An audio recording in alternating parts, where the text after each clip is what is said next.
নির্বাচন, গণভোট, জুলাই সনদ এই সবকিছুর বাইরেও খুব সম্ভবত রাজনীতিতে আরেকটা জায়গায় বিস্তর আলোচনা করার সুযোগ আছে। যেহেতু একটা নতুন রাজনৈতিক বন্দোবস্তের কথা বলা হচ্ছে, সেখানে খুব গুরুত্বপূর্ণ হতে পারে নারীর রাজনীতি। সেই রাজনীতি কতটা চ্যালেঞ্জের, কতটা বাস্তবতার, এবং তার সাথে সাথে সেই রাজনীতি সবকিছু মিলে সামনের দিনগুলোতে কেমন হতে যাচ্ছে সেই চুলচারা বিশ্লেষণ সঙ্গে দেশের রাজনীতিতে ঘটে যাওয়া খুঁটিনাটি সবকিছু নিয়ে হাজির হয়েছে আজ মধুমতি ব্যাংক পিএলসি নতুন বাংলাদেশে। সবাইকে স্বাগত জানাচ্ছি। আপনাদের সঙ্গে আছেন রিশাদ হাসান, দেখছেন নিউজ 24, এবং আজকে আমাদের সঙ্গে স্টুডিওতে আরো বেশ কয়েকজন অতিথি রয়েছেন। আমি একটু আমার ডান পাশ থেকে পরিচয় করে দিতে চাই আমাদের অতিথিদের। আমার ডান পাশে রয়েছে জলি তালুকদার, প্রেসিডিয়াম সদস্য সিপিবি।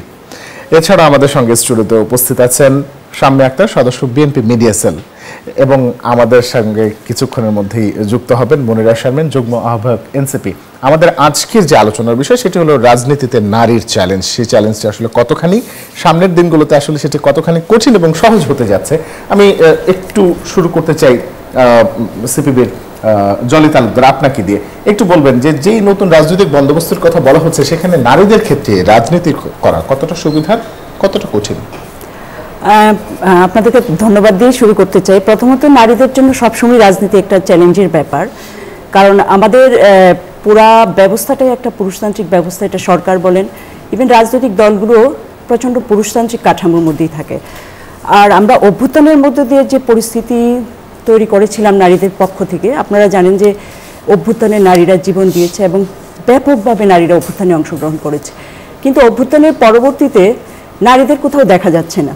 বিশেষ করে আপনি যদি বিভিন্ন কমিটি হয়েছে এবং নারী সংস্কার কমিশনও হয়েছে, আপনারা জানেন যে নারী সংস্কার কমিশনের প্রস্তাবনাগুলো একেবারেই হচ্ছে সরকারের দিক থেকে বা ঐক্যমত্য কমিশনের দিক থেকে কোনো গুরুত্বের সাথে বিবেচনা করা হয়নি। ফলে হোল পরিস্থিতি যা আমরা দেখতে পাচ্ছি যে নারীদের জন্য বিষয়টা আরেকটু জটিল হয়ে গেছে। আর তার সাথে সাথে আমি বলবো যে বিভিন্ন জায়গায় শুধু নারী রাজনীতিবিদদের জন্য নয়, সমগ্র নারীদের জন্যই আজকের পরিস্থিতিটা খারাপ হয়েছে। অথচ আমরা ভেবেছিলাম যে ফেসিবাদী এবং অগণতান্ত্রিক একটা সরকার, স্বৈরতান্ত্রিক একটা সরকারের সাথে নারীদের মুক্তির প্রশ্নটা তো সাংঘর্ষিক হয়, সেখানে নারীদের অবস্থা আরও কঠিন হয়ে যায়। তো অভ্যুত্থানের মধ্য দিয়ে নারীদের একটা অবস্থার পরিবর্তন হবে, কিন্তু সেটা আমরা দেখতে পারলাম না। বরং অভ্যুত্থানের পরবর্তী সময়ে আমরা যে জিনিসগুলো দেখলাম, যে নারীদের উপর নানান ধরনের নিপীড়ন বেড়েছে, ধর্ষণ, নিপীড়ন, এই ঘটনাগুলো ক্রমাগতভাবে বেড়ে গেছে। ফলে রাজনীতিতে এবং সমগ্র নারীদের, এটা খেলা থেকে শুরু করেন, নারী খেলোয়াড় থেকে শুরু করেন, প্রত্যেকের জন্যই হচ্ছে এই বিষয়টা চ্যালেঞ্জিং হয়ে গেছে।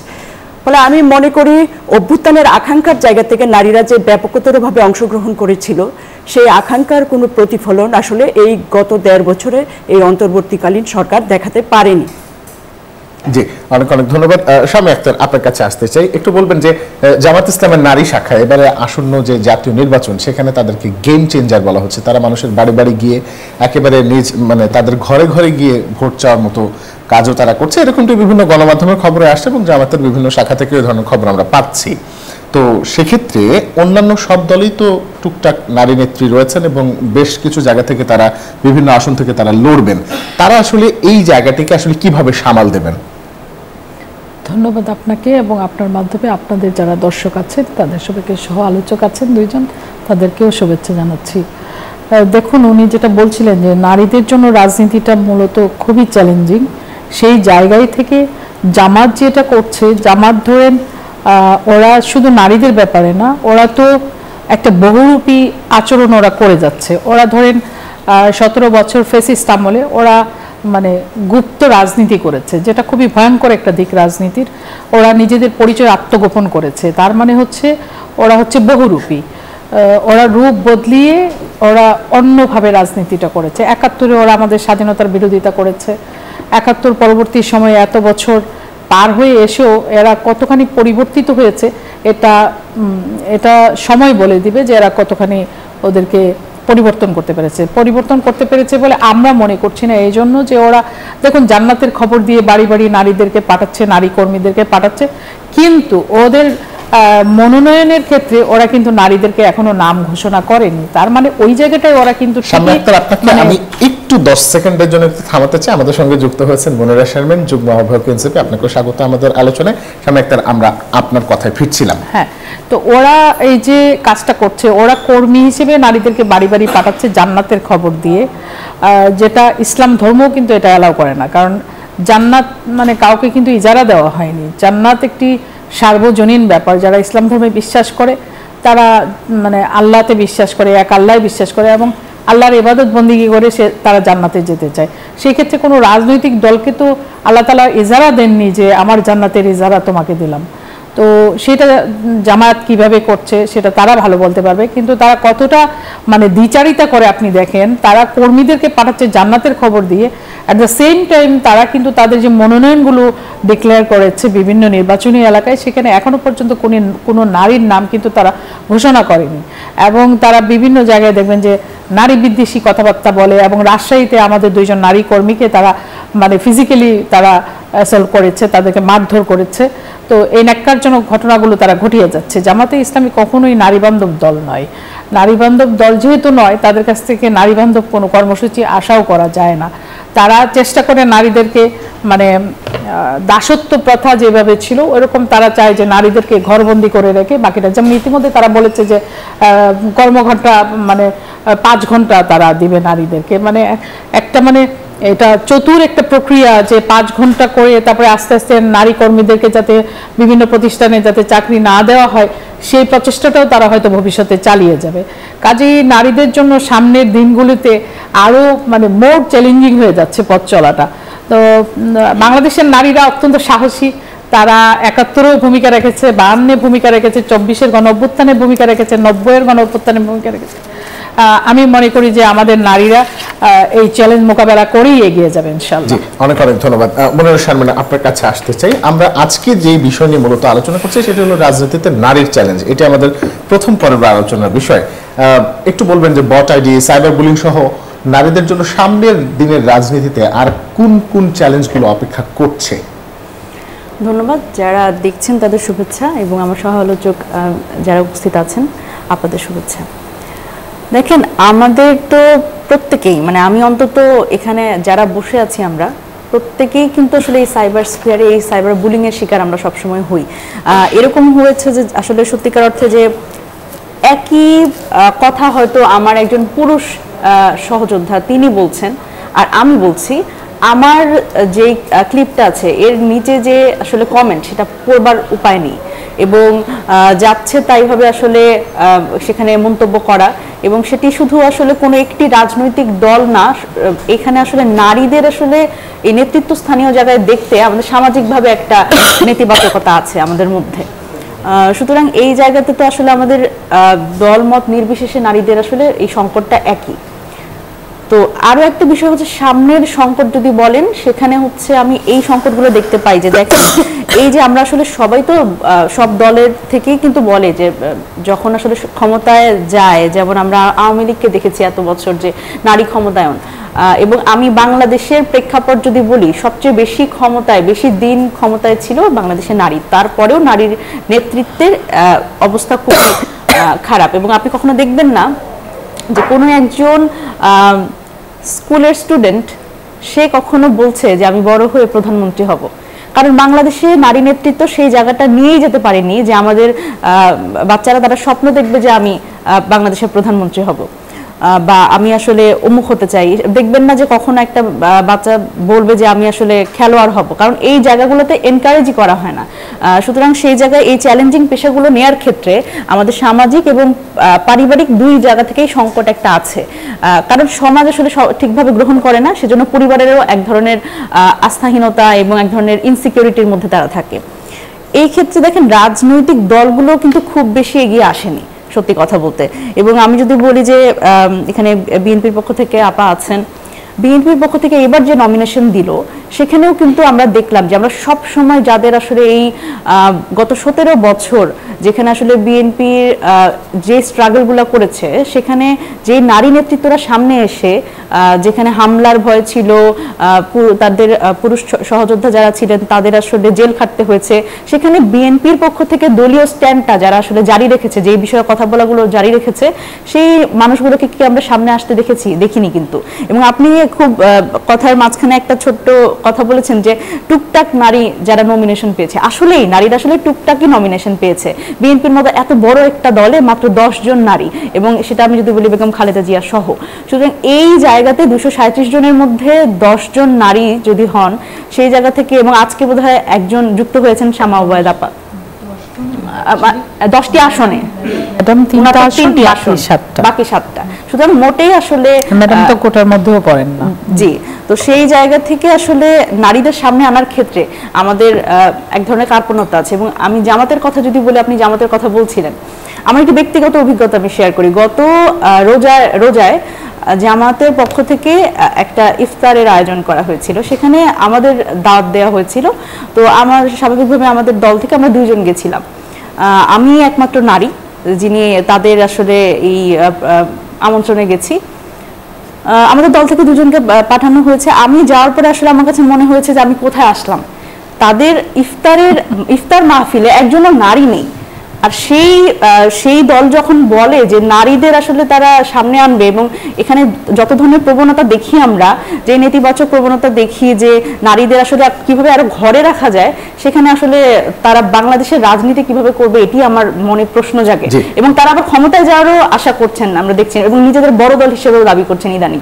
সুতরাং এইটা একটা বড় প্রশ্ন যে নারী বিষয়ে তাদের অবস্থানটা খুব পরিষ্কার করতে হবে, নাহলে বাংলাদেশে আসলে রাজনীতি করা তাদের জন্য একটা কঠিন প্রশ্ন হয়ে দাঁড়াবে। অনেক অনেক ধন্যবাদ। আমরা একটু শাম্মা আক্তার আপনার কাছে আরেকবার একটু ফিরবো, যেহেতু বিএনপির নমিনেশনের বিষয়টি এসেছে, সেখানে আসলে নারী নেত্রী বা নারীদের মনোনয়ন আসলে কম, এরকম একটি কথা এর আগেও বেশ কয়েক দফা উঠেছে। বিএনপি যখন থেকে তাদের যে প্রাথমিক যে মনোনয়ন তালিকা যেটি প্রকাশ করেছে, তখন থেকে একটু আপনি যদি আপনার জায়গা থেকে একটু ব্যাখ্যা করেন। এটা সত্য যে গত 17 বছর আমরা যারা রাজপথে ছিলাম, আমরা এখনো পর্যন্ত নমিনেশন কেউই পাইনি। কিন্তু আমাদের অনেকগুলো আসন এখনো ফাঁকা রয়ে গিয়েছে। অনেকগুলো আসনে আমরা ধারণা করছি বা বিশ্বাস করছি যে রিভিউ হবে, যেহেতু প্রতিবাদ হচ্ছে, প্রতিরোধ হচ্ছে, সেগুলোকে সামনে রেখে এই সমস্যাগুলোর সমাধানকল্পে এগুলোতে রিভিউ হবে। তো সেই ক্ষেত্রে আর যেহেতু 5% হচ্ছে আপনার নতুন যে এটা করা হয়েছে, আইনটা করা হয়েছে যে 5% আপনার হচ্ছে নারীদেরকে যেন রাজনৈতিক দলগুলো সরাসরি নির্বাচনে মনোনয়ন দেয়, সেই রকম একটি নিয়ম করা হয়েছে। সেই ক্ষেত্রে বিএনপিকে যদি 5%ও দিতে হয়, তাহলে মোটামুটি 15 জন নারীকে নমিনেশন দিতে হয়। তো আমাদের তো 10টার মতো, মানে ম্যাডাম সহ 10টার মতো আসন আমাদের দেওয়া হয়েছে, আরও 5টা দেওয়া হবে। অ্যাকচুয়ালি আমাদের তো 237টা ঘোষণা করা হয়েছে, আরও কিছু আসন বাকি রয়েছে ঘোষণা করার। সেক্ষেত্রে ওইগুলো ঘোষণা করা পর্যন্ত আমাদেরকে দেখতে হবে যে কতজন নারী সেখানে বের হয়ে আসছে। তবে এটা সত্য যে আমরা যারা রাজপথে ছিলাম, আমরা কেউই নমিনেশন পাইনি। জি, অনেক অনেক ধন্যবাদ। আমরা এই পর্যায়ে একটা ছোট্ট বিরতিতে যেতে চাই। বিরতির পর যখন ফিরবো, তখন আমাদের এই আলোচনা অব্যাহত থাকবে। নিউজ 24 এর সঙ্গে থাকুন। বিরতির পর স্বাগত। দেখছেন নিউজ 24 চলছে। মধুমতি ব্যাংক পিএলসি নতুন বাংলাদেশ সঙ্গে আছে রিশাদ হাসান, আমাদের অতিথিরা আমাদের সঙ্গে আছেন। আমি এবার একটু আবারও জলি তালুকদার আপনার কাছে আসতে চাই। 300 আসনে ভোটের প্রস্তুতি নিয়ে বাম দলগুলো একটি জোট গঠন করতে যাচ্ছে, খুব সম্ভবত যদি ভুল না করে থাকি 29 নভেম্বর তারা সেই জোটের যে প্রকাশ বা সেটি করতে যাচ্ছে। এটি আসলে সামনের দিনে যে নির্বাচন আসছে সামনে, সেখানে সেটার জন্য আসলে কতখানি ফলপ্রসূ হবে বলে আপনি মনে করেন? প্রথমত নির্বাচনটা যদি টাকার খেলা বন্ধ হয়, সন্ত্রাসী কর্মকাণ্ড করতে হয়, এবং নির্বাচন তো এখনই টাকার খেলা শুরু হয়ে গেছে, আপনি সারা দেশে তাকালে সেটা দেখবেন। সেগুলো বন্ধ করলে আমরা অবশ্যই অনেক ভালো করব, কারণ আমরা যে যুক্ত ফ্রন্ট বা এই আইডিয়া থেকে যে জায়গায় যেতে চাচ্ছি, 29শে নভেম্বর আমরা যে রাজনৈতিক কনভেনশনটা করতে চাচ্ছি, সেটার মধ্যে আসলে সকল স্তরের মানুষকে যুক্ত করতে চাই। একটা হলো বাম গণতান্ত্রিক শক্তি, প্রগতিশীল ব্যক্তিবর্গ, তাছাড়া হচ্ছে আপনার ধরেন হরিজন সম্প্রদায় আছে, চা বাগান শ্রমিক আছে, বা সুফিপন্থীদের, তাদেরকেও আমরা সম্পৃক্ত করতে চাই আর কি নির্বাচনে। যারা যারা আক্রান্ত জনগোষ্ঠী আছে, আদিবাসীদের, সমতল পাহাড়ের সকল আদিবাসীদেরকেও আমরা এখানে যুক্ত করতে চাই। ফলে আমরা মনে করি বাংলাদেশের প্রকৃত যে আকাঙ্ক্ষা বা অসাম্প্রদায়িক জায়গা থেকে এবং আকাঙ্ক্ষার জায়গা থেকে, শোষণ ও বৈষম্য বিরোধীর যে আকাঙ্ক্ষা, সেই আকাঙ্ক্ষার জায়গা থেকে এটা খুবই গুরুত্বপূর্ণ একটা রাজনৈতিক কনভেনশন 29শে নভেম্বর হতে যাচ্ছে আর কি। ফলে সেইটাতে আমরা নারী সমাজকেও ব্যাপকভাবে এখানে সম্পৃক্ত করতে চাই, সকল ধরনের অধিকার সংরক্ষণ করে এই সব ধরনের ব্যক্তিবর্গ, রাজনৈতিক সকলকেই আমরা যুক্ত করে এই কনভেনশনটা করতে চাচ্ছি আর কি। এটা কি আসলে ভোটারদের যে আকাঙ্ক্ষা থাকে বা মূলত আসলে যেহেতু ভোটের খেলা, মানে মূলত যেটি আমি যদি খুব সহজভাবে বলি যে বেশি ভোট পাওয়ার যে বিষয় থাকে, সেই জায়গায় আসলে সাধারণ মানুষকে আকৃষ্ট করতে পারবে? আমাদের নির্বাচন ভোটের অধিকার আমরা চাচ্ছি। ভোটের অধিকার বা আমাদের গণতন্ত্র, সেটা তো এখনো বোর্জিয়া সিস্টেমের যে গণতন্ত্র সেটা না। আমরা তো প্রকৃতপক্ষে মানুষের কাছে গণতন্ত্র বা ভোটের অধিকার পৌঁছায় দিতে পারি না। আমরা যদি গত 15 বছর বাদ দিই, তার আগে যদি আমরা দেখি, আমরা শুধু একটা রিজিম চেঞ্জ হয়ে গেছে, কিন্তু ভোটের অধিকার, গণতন্ত্রের অধিকার যেভাবে প্রয়োগ হওয়া দরকার সেটা হয়নি। তো সেটা তো একটা আসলে বোর্ডিয়া সিস্টেমে একটা ইলেকশন হবে, সেই ইলেকশনে গিয়ে সেই জায়গায় হচ্ছে সাধারণ মানুষের পক্ষে বা বামপন্থীদের পক্ষে প্রতিযোগিতা করা একটু কঠিন। কিন্তু আমি মনে করি আপনি যদি 7 লক্ষ চা শ্রমিক বলেন বা লক্ষ লক্ষ হরিজনদের মধ্যে বলেন বা সুফিবাদীদের বলেন এবং প্রগতিশীল ব্যক্তিবর্গ বলেন, তাদের সকলকে যদি আমরা সম্পৃক্ত করতে পারি এবং আমরা যদি এখানে একটা প্রকৃত পক্ষে গণতন্ত্র হবে ভোটের অধিকার প্রতিষ্ঠার লড়াইটাকে এখানে জোরদার করতে পারি, তাহলে এখানে অনেকটা কাজ হবে। এবং আশা করি এই গণ অভ্যুত্থানের পরে মানুষের মধ্যে, যদিও রাজনীতিবিদদের মধ্যে খুব বেশি রিয়েলাইজেশন হয়েছে বলে আমার মনে হয় না, কারণ আমরা দেখি না যে ব্যাপক পরিবর্তন হচ্ছে।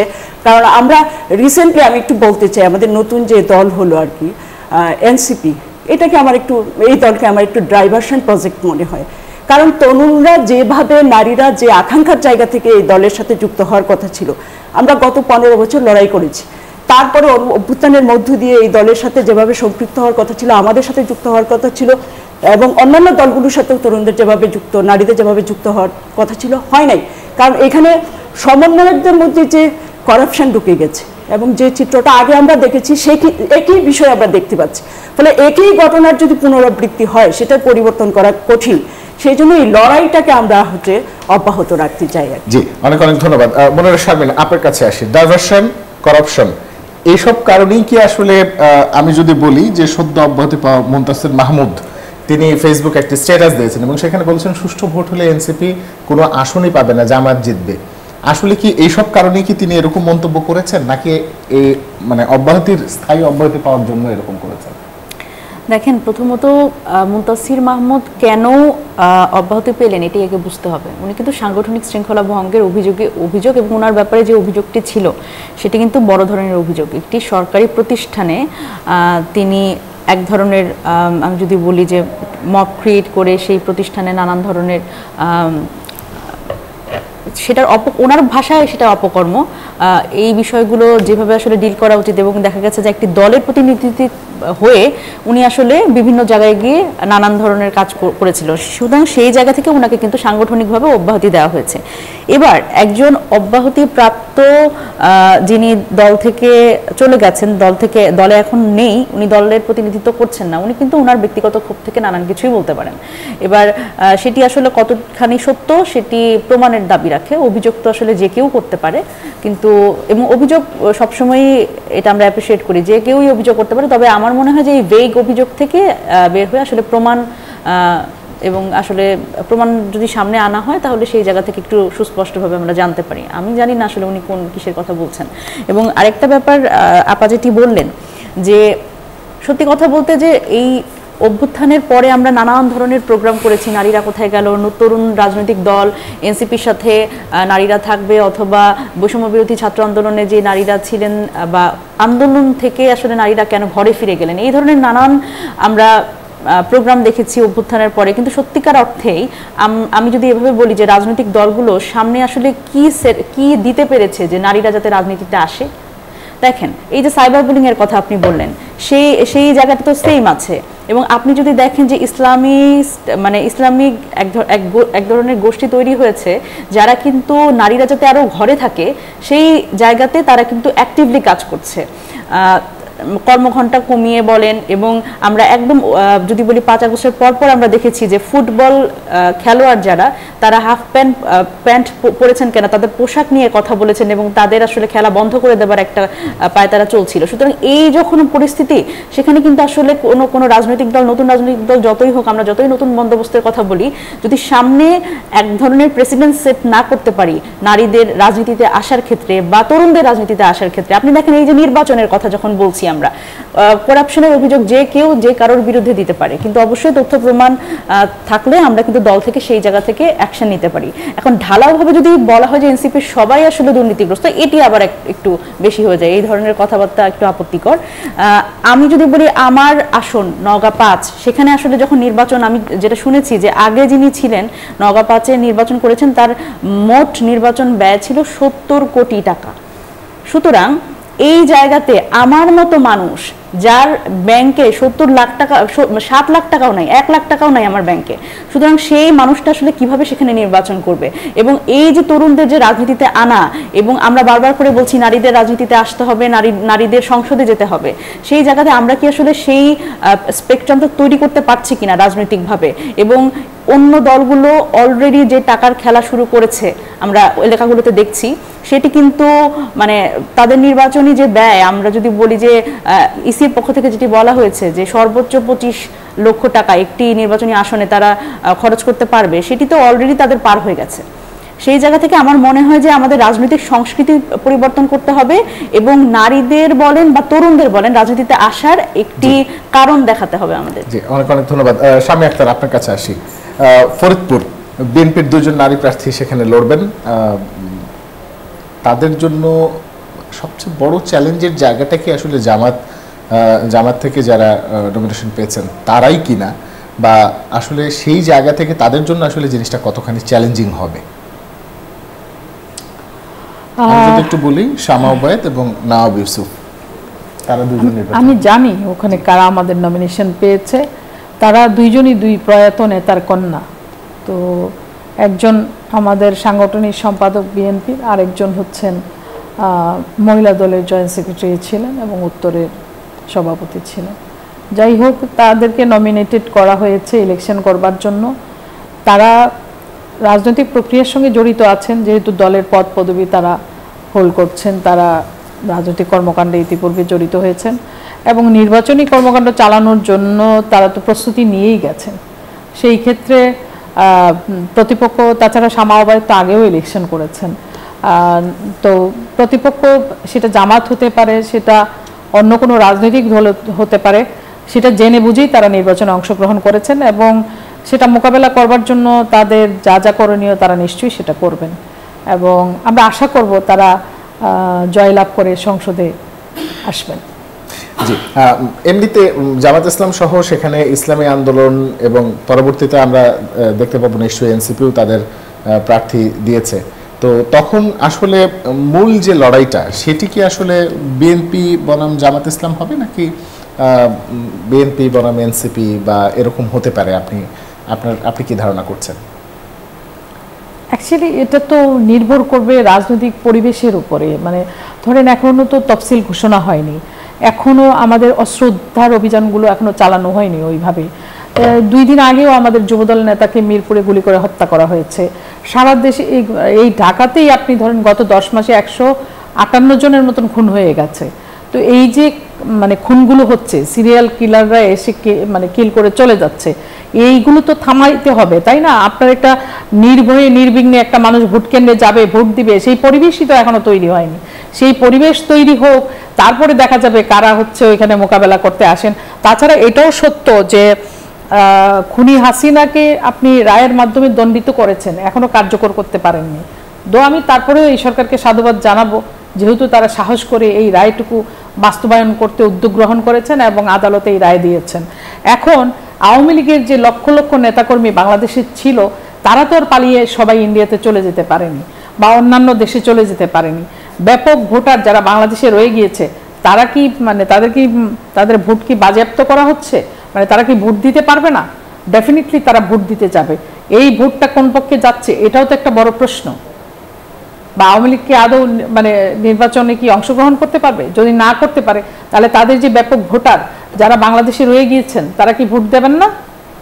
নাকি তাদেরকে মানে কোনো আইন করে তাদের ভোটটা মানে ব্যান্ড করা হবে, যে দল হিসেবে যেহেতু তাদের কোনো কর্মকাণ্ড নাই, তাহলে তারা ভোটও দিতে পারবেন না? তা তো না।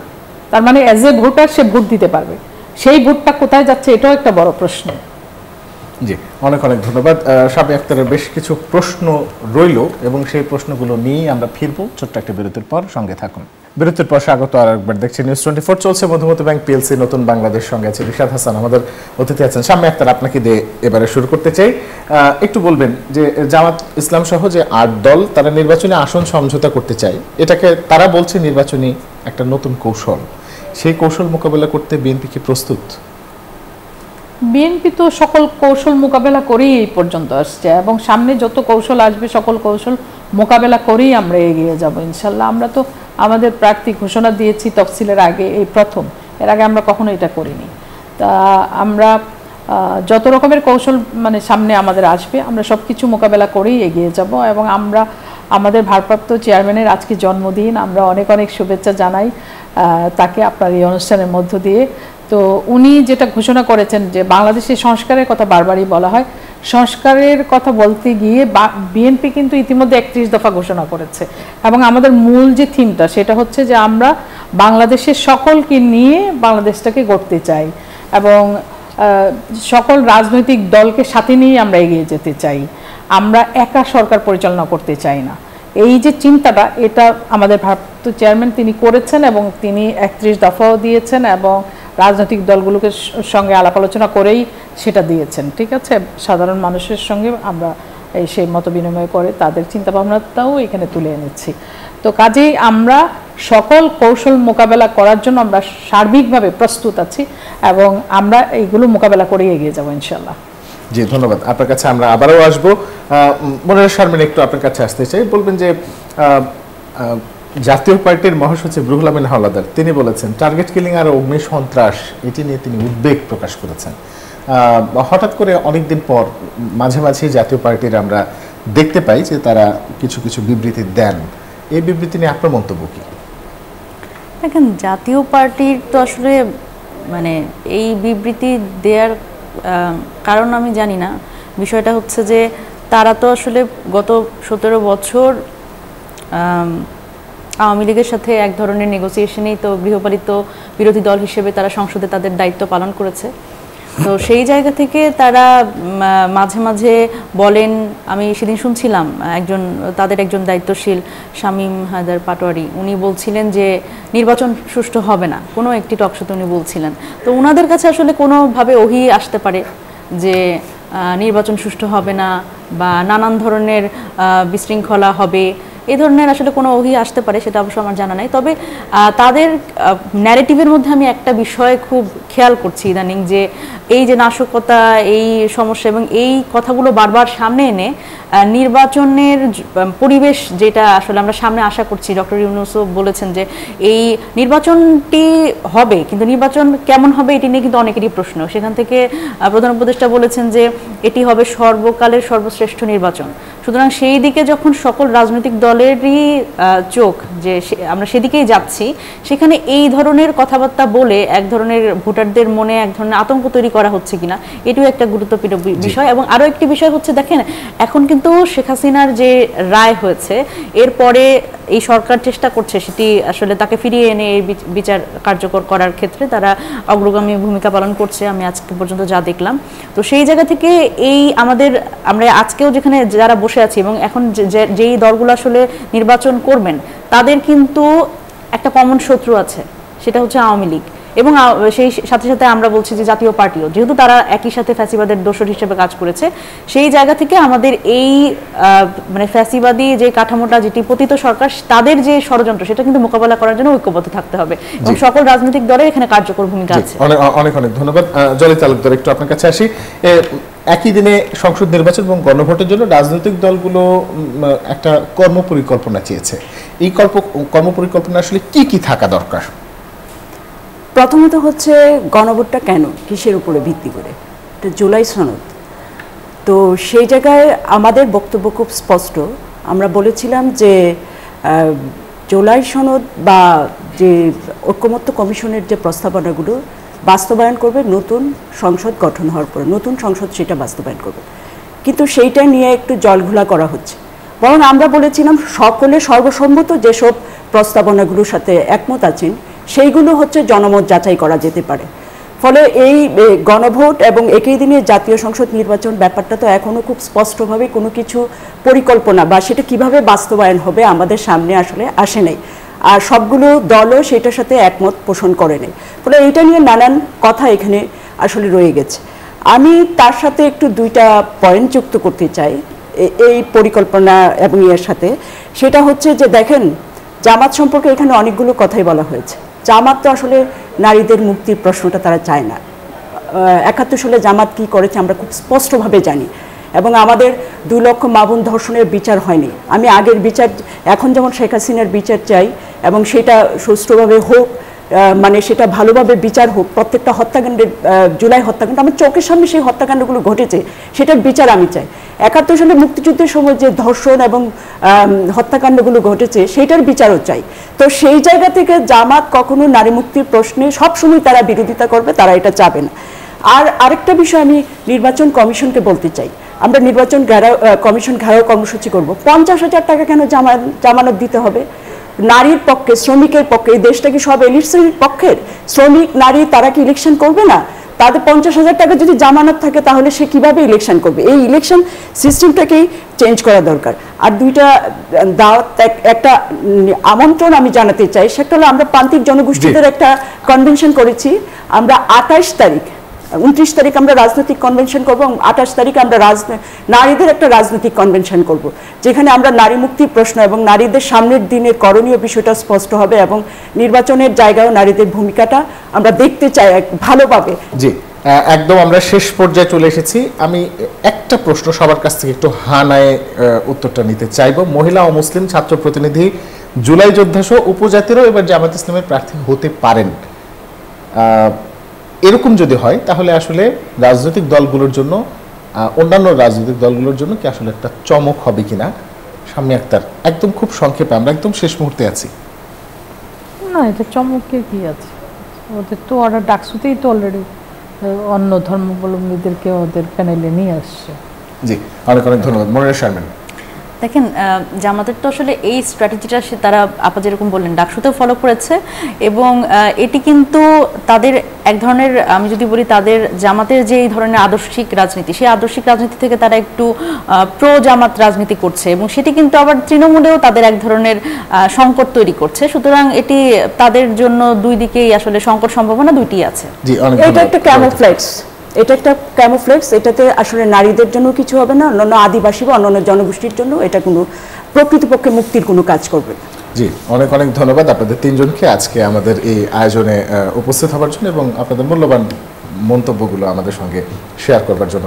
দর্শক, আজকের মতো এখানেই শেষ করছি। সবাই খুব ভালো থাকুন, সুস্থ থাকুন, সুন্দর থাকুন। রবি থেকে বৃহস্পতি দেখুন মধুমতি ব্যাংক পিএলসি, নতুন বাংলাদেশ। আজকের মতো এখানেই শেষ। শুভরাত্রি।